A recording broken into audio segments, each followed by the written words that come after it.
आज आज मैं आप लोगों को बताने वाला हूँ कि ई कॉमर्स बिजनेस स्टार्ट करने के लिए सबसे अच्छा प्लेटफॉर्म कौन सा है। और इसे मैं एक कंपैरिजन के थ्रू आपको बताने वाला हूँ। और मैं आज शॉपिफाई का अदर प्लेटफॉर्म से जैसे कि स्नैपडील, फ्लिपकार्ट, अमेज़न से कंपैरिजन करूंगा और लास्ट में आप डिसाइड करोगे कि सबसे बेटर प्लेटफॉर्म कौन है स्टार्ट करने के लिए। इसे कोई भी कर सकता है, मैं बार बार हर वीडियो में ही बताना चाहता हूँ। इसमें ज़रूरी नहीं है कि आप ई कॉमर्स एक्सपर्ट हो या फिर आप पहले से गुड्स सेल करते हो, जैसे स्नैपडील पे हो या फिर अमेज़न, कहीं पे भी। हम ये उन सभी के लिए है जो कि इंटरनेट का यूज़ करिए कुछ पैसे कमाना चाहते हैं, कुछ क्या बहुत कुछ पैसे कमाना चाहते हैं, अपना करियर बनाना चाहते हैं इंटरनेट के थ्रू।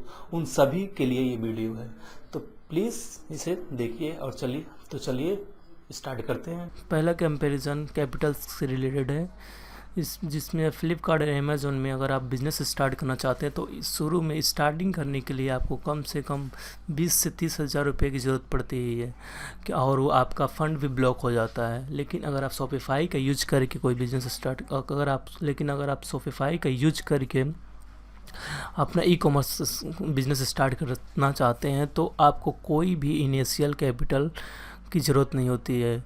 इसमें आपको कोई भी कैपिटल की ऐसा नहीं है कि मतलब आपका फ़ंड ब्लॉक होगा। मतलब फ़ंड ब्लॉक का मतलब ये है कि आपको स्टॉक परचेज करना पड़े, इसमें ऐसा ज़रूरत नहीं है, क्योंकि आपको स्टॉक ऑनलाइन ही मिल जाते हैं जो कहीं दूसरे मैन्युफैक्चरर के थ्रू आपके कस्टमर तक वो पहुंच जाएंगे।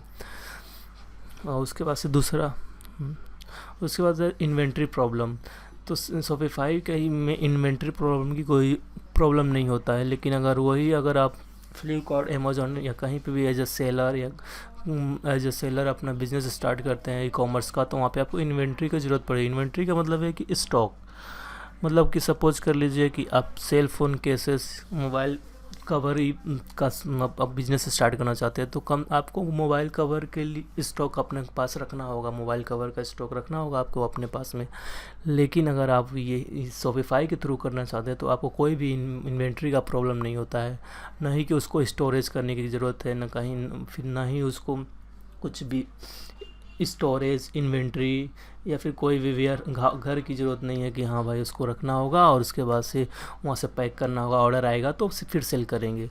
ये सब अमेज़न, फ्लिपकार्ट, ईबे जितना और अदर्स हैं उस वहाँ पे होता है, लेकिन यहाँ पे शॉपिफाई में इस सब का कोई भी प्रॉब्लम नहीं है। उसके बाद सेल्स गुड्स इंटरनेशनली। शॉपिफाई में सबसे अच्छा ऑप्शन है कि आप अपने गुड्स को इंटरनेशनली सेल कर सकते हैं। यूएस, यूके, कहीं भी किसी भी कंट्री में अपने गुड्स को आप सेल कर सकते हो। और लेकिन ये फ्लिपकार्ट या फिर स्नैपडील, ये जितने भी हैं इसमें इंटरनेशनली नहीं, आप बस नेशनली यूज सेल कर सकते हो गुड्स को। और अमेज़न है जो इंटरनेशनली होता है, लेकिन उसमें भी बहुत सारी डिफ़िकल्टीज़ है, बहुत सारे मतलब रूल्स एंड रेगुलेशन है जिनको फॉलो करना पड़ता है। तो शॉपिफाई का मार्केट आप अब सब समझ ही गए होंगे कि कितना बड़ा है, कि आप इंटरनेशनली सेल करेंगे, किसी भी कंट्री में आप अपने गुड्स को सेल कर सकते हैं, जिससे आपको बहुत से ज़्यादा कस्टमर कवर कर पाएंगे। उसके बाद से है इसको स्टार्ट करने के लिए सिर्फ एक पैन कार्ड भी रहेगा तो आप इस बिज़नेस को स्टार्ट कर सकते हो शॉपिफाई के थ्रू। लेकिन अगर वही फ्लिपकार्ट, अमेज़न किसी के थ्रू और अगर बिज़नेस स्टार्ट करना चाहते हो तो इसमें आपको टैन वैट बहुत सारे रूल्स रेगुलेशन को फॉलो करना पड़ता है, जो कि बहुत मतलब हार्ड है, मतलब सब कोई नहीं कर पाता है। इसके पीछे दौड़ना पड़ता है, ये वो इसके पीछे बहुत पीछे पड़ना पड़ेगा आपको। 15 से 20 दिन आपको इसी में निकल जाएगा ये सब रेडी करने में। लेकिन आपको अगर आप शॉपिफाई का यूज़ करके अपना ई कॉमर्स स्टार्ट करना चाहते हैं तो इसमें आपको कुछ भी टेंशन लेने की ज़रूरत नहीं है। पैन कार्ड तो इजीली सबके पास अवेलेबल होता है, उसका यूज़ करके आप अपना बिज़नेस स्टार्ट कर सकते हैं यहाँ पे। और ये भी शॉपिफाई वाले जो हैं वो लोग नहीं लेते हैं, लेकिन हाँ जो पेमेंट प्रोसेसर है जिसके थ्रू आप पैसे रिसीव करोगे अपने अकाउंट में, उनका रिक्वायरमेंट है कि आपको पैन कार्ड की ज़रूरत पड़ेगी वहाँ पे, जब वो वहाँ पे अपना अकाउंट क्रिएट करोगे तो। और अगला कंपेरिजन है कि कोई भी स्टार्ट कर सकता है शॉपिफाई को, और इन फ्लिपकार्ट, अमेज़न में हर कोई नहीं स्टार्ट कर सकता है। क्यों? इसमें एक स्टूडेंट भी इस बिज़नेस को स्टार्ट कर सकता है शॉपिफाई का यूज करके। एक हाउसवाइफ भी यूज़ वो स्टार्ट कर सकती है, एक वर्कर भी स्टार्ट कर सकता है, एक एम्प्लॉय भी स्टार्ट कर सकता है इस बिज़नेस को एज अ पार्ट टाइम। यहाँ बहुत सारे ऐसे हैं जो कि एज अ पार्ट टाइम इसको करते हैं। लेकिन फ्लिपकार्ट को हर कोई स्टार्ट नहीं कर सकता है कि आप इसमें पूरे के पूरे वेबसाइट के आप अपने ओनर हो। पूरा इसमें आपका पूरा पूरा राइट है। आप इस वेबसाइट को चाहें तो सेल सोल्व कर सेल। इसके बाद से है कि you are the owner of the full website, मतलब कि आप पूरा वेबसाइट आप पूरा मतलब आप वेबसाइट क्रिएट की करेंगे और उसके पूरे ओनर आप ही होंगे। लेकिन अगर वहीं आप अगर फ्लिपकार्ट अमेज़न में काम करते हैं एज सेलर, तो आपको कोई हक कोई राइट नहीं रहता है कि आप उसके ओनर हो। वहाँ पे केवल आपके जैसे बहुत सारे सेलर्स होते हैं, और यहाँ पे यह है कि आपका अपना गुडविल क्रिएट होगा। सपोज़ कर लीजिए कि आप कोई वेबसाइट क्रिएट किए, आप शॉपिफाई का यूज़ करके सपोज़ करो कि बना लिए एक वेबसाइट ABC। अब ABC जो होगा वो आपका होगा। उसमें आप जो भी गुड्स सोल्ड करो या फिर जो भी कुछ भी होता है वो सब आपके होगा। अगर मतलब आप सपोज़ कर लीजिए कि आपको उस वेबसाइट को लास्ट में अगर सोल्ड भी करना चाहते हैं तो वो तभी भी यहाँ पे वो सभी वो भी होता है, आप उसको सोल्ड कर सकते हैं। और जितना है सब कुछ आपके अंदर में आपका एक गुडविल क्रिएट होगा, आपका एक ब्रांड बनेगा। लेकिन यहाँ फ्लिपकार्ट में आपको कोई ब्रांड नहीं है, बस एज ए सेलर ही रह जाओगे। फ्लिपकार्ट के ओनर CEO ही होंगे और कोई नहीं होगा, या अमेज़न से किसी का भी। उसका इसमें है कि मतलब मंथली चार्जेस देने पड़ते हैं और इसमें कमीशन बेस्ड है। तो मतलब मंथली चार्जेस का है बहुत ही कम है। यहाँ पे यार 10,000 कमाते हैं महीने में, कम से कम तो $10,000 बहुत से लोग कमा लेते हैं। अगर हम सपोज़ करो कि आप $2,000 भी कमाते हो तो $20 $29 इसका मंथली चार्जेज होता है। तो वो आपको कुछ भी नहीं लगेगा, समझ में आएगा। और इसमें एक यही है कि आपको कमीशन बेस पे है, इसके बारे में ज़्यादा चर्चा नहीं करूँगा। और उसके बाद से है ट्रैफ़िक।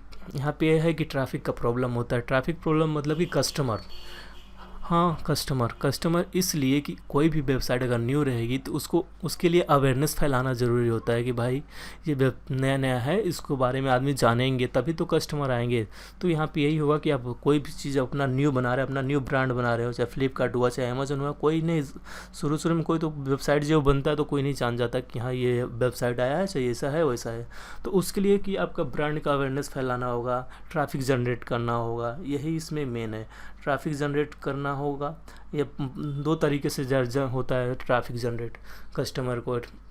एक फ्री वे से भी होता है, एक पेड वे से होता है। फ्री वे से मतलब कि बिना फ्री पैसा खर्चा किए भी आपका कस्टमर मिल जाएंगे। उसका भी बहुत सारे मतलब तरीके हैं जनरेट करने के लिए कि कैसे ट्रैफिक को जनरेट किया जाए। और इसमें है कि भाई आपको ट्रैफिक का कोई टेंशन नहीं रहता है, क्योंकि यहाँ पे फ्लिपकार्ट इतना फेमस या अमेज़न है कि मतलब आपको तुरंत ही जाओगे तो आपको अगर आप अपना प्रोडक्ट रख दिए, सपोज़ करो आप सेल फ़ोन केस रख दिए, मतलब कि मोबाइल का कवर रख दिए, और वहाँ पे यही है कि यहाँ पे बहुत सारा कंपटीशन होगा, बहुत सारे सेलर होंगे जो सेम मोबाइल केस को सोल्ड कर रहे होंगे वहाँ पे। हाँ, यहाँ पे कंपटीशन का ही होता है। लेकिन यहाँ पे सेलर में कंपटीशन होता है, लेकिन ट्रैफिक का प्रॉब्लम नहीं होता। लेकिन हाँ, यहाँ पे हो सकता है कि आपका गुड सोल्ड होगा कि नहीं, वो किसका होगा, अब जिसका उसको पसंद आए। लेकिन यहाँ पे है कि एक बार आप ट्रैफिक जनरेट करना आ गया, आपको ट्रैफिक जनरेट होने लगा, धीरे धीरे आपका ब्रांड अवेयरनेस होने लगा, आपको लोग तरह तरह से धीरे धीरे जानने लगे। सोशल मीडिया का यूज़ करके फेसबुक, व्हाट्सअप, तरह तरह से आप अपने मतलब ट्रैफिक को जनरेट कर सकते हो। बहुत तरीके हैं ट्रैफिक जनरेट करने के लिए। बस इतना ही आज मैं बताने वाला हूँ। अगर आपको मेरा वीडियो अच्छा लगे तो आप मेरे चैनल को सब्सक्राइब कर लीजिए, क्योंकि मैं स्पेशली ई कॉमर्स के बारे में बस इस चैनल को क्रिएट किया हूँ। इसमें मैं ई कॉमर्स ऑनलाइन अर्निंग के ही बारे में केवल बताऊँगा। ऑनलाइन अर्निंग के मतलब लीगल और जेन्युइन वे तरीक़ों को बताऊँगा कि मतलब कैसे आप, अगर कोई भी आता है कि ऑनलाइन बिज़नेस करने, कोई भी तरह का बिज़नेस हो, तो उसके बारे में ही मैं बताने वाला हूँ इसमें। चाहे वो ई कॉमर्स बिज़नेस हो, चाहे यूट्यूब मार्केटिंग हो, या फिर एफिलिएट मार्केटिंग हो। तो प्लीज़ अगर आपको अच्छा लगे तो सब्सक्राइब कर लीजिए। थैंक्स।